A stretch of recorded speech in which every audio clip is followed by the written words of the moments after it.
Everyone's been talking about, hey, what about gas prices? You know, the instability in the Middle East always leads to higher gas prices. But then we see today, the price of oil is down on that ceasefire talk yesterday. Now, how is that going to play out? It seems to go day by day. And NATO's meeting today, as a matter of fact. But investors, because we forget, oil and gas, I mean, it's a commodity. Joining us now, financial strategist, policy expert. He's helped develop public policy in the U.S. Congress. He's worked directly with the White House in the past and executive branch agencies and business and military. His name is Steve Cotton, and he's with us now. Hey, Steve, how are you? Well, good morning, my friends in Michigan. How are you? As far as we know, we're okay. You have a good Southern accent, which means Texas oil fields to me, right? That's right. That's correct. All right. So why haven't we seen a huge spike in gas? Remember 9/11, the day after 9/11, gas shot up and there were lines at the gas station. Why haven't we seen something like that? Now, that's not a direct attack on us, but we're involved in the Middle East. And in fact, I had heard that oil prices are down today. What's going on? Well, oil prices historically always spike in periods of international tension and military conflict, especially in the Middle East. The oil markets are always trying to anticipate whether there's going to be an interruption of supply or not. Oil prices had trended up from the start of the conflict when Israel started their attacks. It was up around $77 a barrel.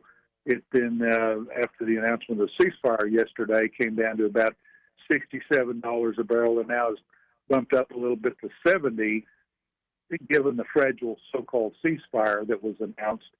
So the oil markets are still very sensitive to that. But I think the real threat to oil supply is whether the Iranians could mine the Strait of Hormuz and stop tanker traffic.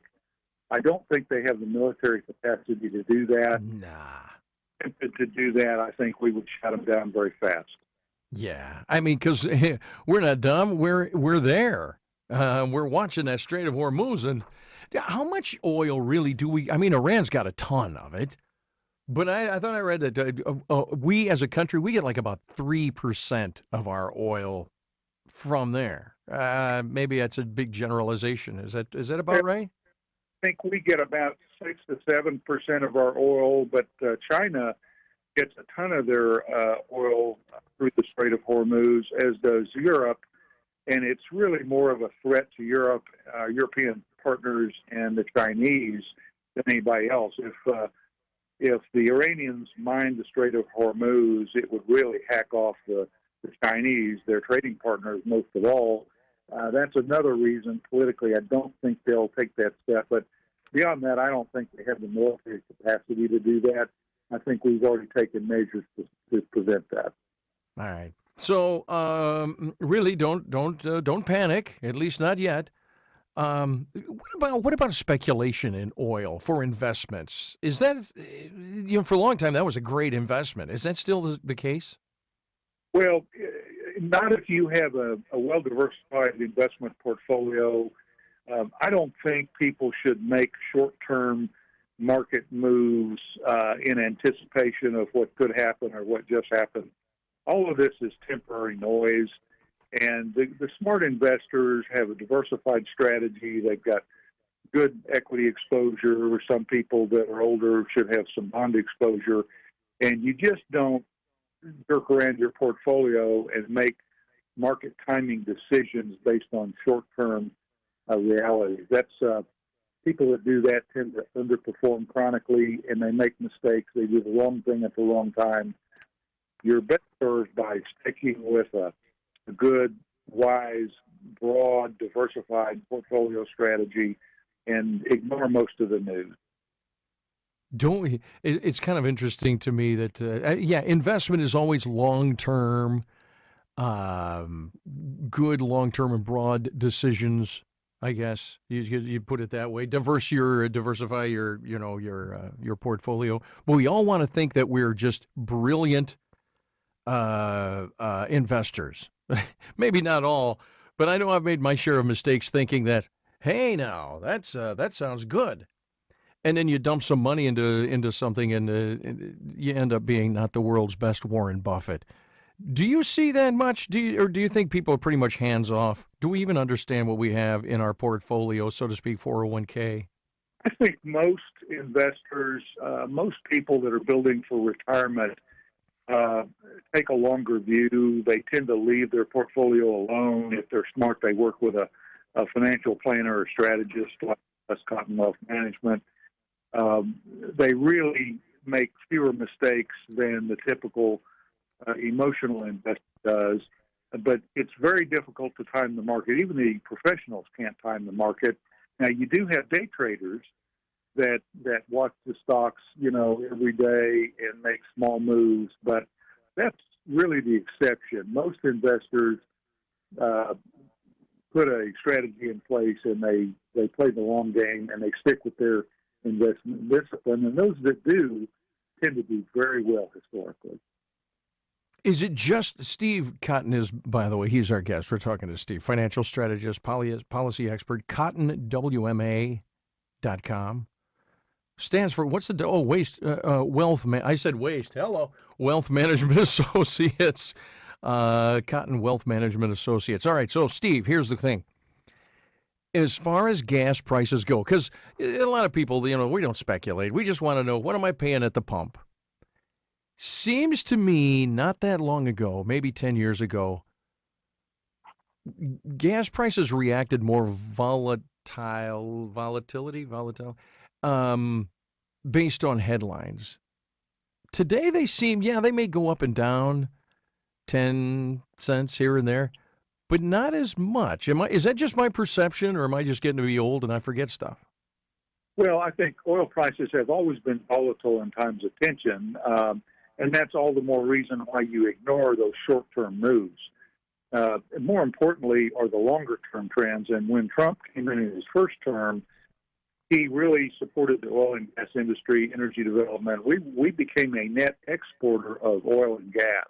Yeah. One of what we tried to do is export more natural gas, and we're like Saudi Arabia of natural gas. He worked to export more natural gas to our European partners and make them less dependent on the Russian gas, and the Russians want to use that as a political lever and blackmail Europe. Is wise to that and doesn't want to allow that. But oil prices have always been volatile. That's why, it's sometimes wiser to invest in energy transportation companies like pipeline companies and gas transmission companies than it is to invest in the actual commodity itself, which goes up and down. Well, I want you to put on your Steve Cotton, not tinfoil hat, but the hat that makes you see into the future. Let's play this out in Iran. Let's say there is regime change. The Shah, is it the Shah's son that's in exile or something? He's been talking about, I'd be back. And let's just say things collapse there, and it becomes what it used to be in the 70s, maybe. We ought to be sitting, so to speak, in high cotton, Steve Cotton, if things play out in Iran in our favor, wouldn't we?